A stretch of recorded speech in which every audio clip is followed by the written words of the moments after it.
The Glunk That Got Thunk by Dr. Seuss. A thing my sister likes to do some evenings after supper is sitting upstairs in her small room and use her thinker upper. She turns on her thinker upper on. She lets it softly purr. It thinks up friendly little things with smiles and fuzzy fur.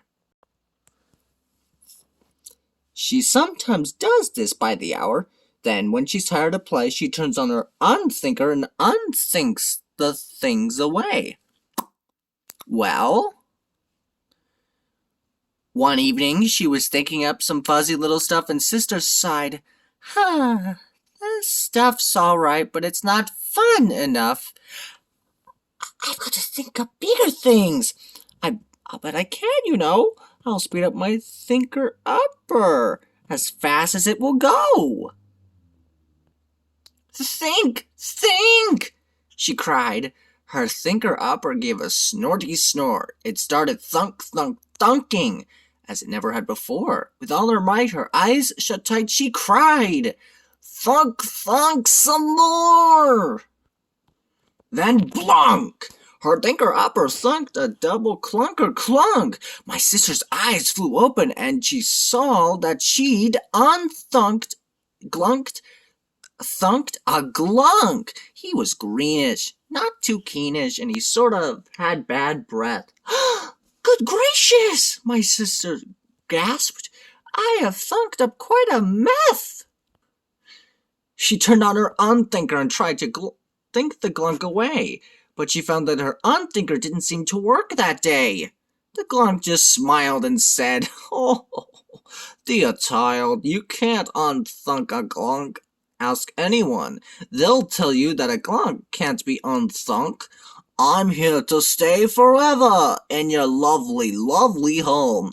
And now, with your permission, my dear, I'll use your telephone.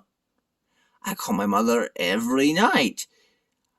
It gives her such great joy.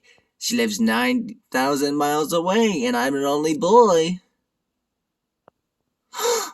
Long distance is expensive, Sister cried. Get off that line! But the glunk dialed Texa Coda Cut 123409. Hello, dear mother, gabbed the glunk. I hope you're feeling fine, and don't worry about the phone bill. It's all paid by a friend of mine. I've just called you up to tell you how much I love you. Oh, I do. And today I did some cooking, and I cooked some glunker stew. Let me tell you how I did it. You may want to make some too. You take a cup of applesauce, a pinch of straw, drop in 14 oysters, 7 cooked and 7 raw. You beat it to a frazzle with a special frazzle spade.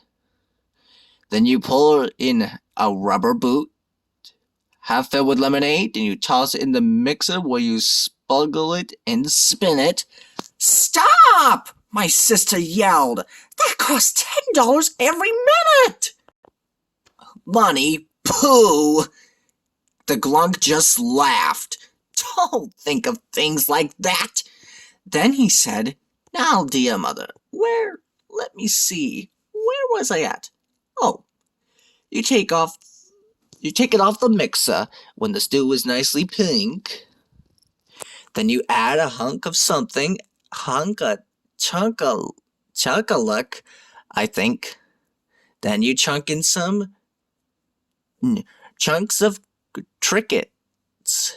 Then you plunk in 7 cherries, and then plunk in, mother dear, 3 dozen kinds of berries. Now, mother mine, please do this right.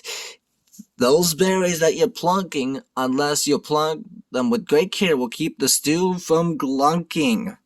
Stop! My sister screamed. It's not a funny joke. My father can't afford this call. My father will go broke. Now you keep still. The Glunk snapped back. He kicked her on the shin. Don't interrupt my mother when she's plunking berries in. Now, mother, plunk one berry in. Blue, now plunk one berry. Raz, what's that? You have no raspberries? Oh, everyone has. But if you don't have don't have any berries, Raz, a Schnucks berry will do. You'll have a Schnucks. I know you have. Now plug in the stew. And he went on talking berries with his dear old darling mother. He blabbered one whole hour, and then another. He talked $300 worth. My sister shook with fright. This Glunk might cost us millions. He might jabber on all night.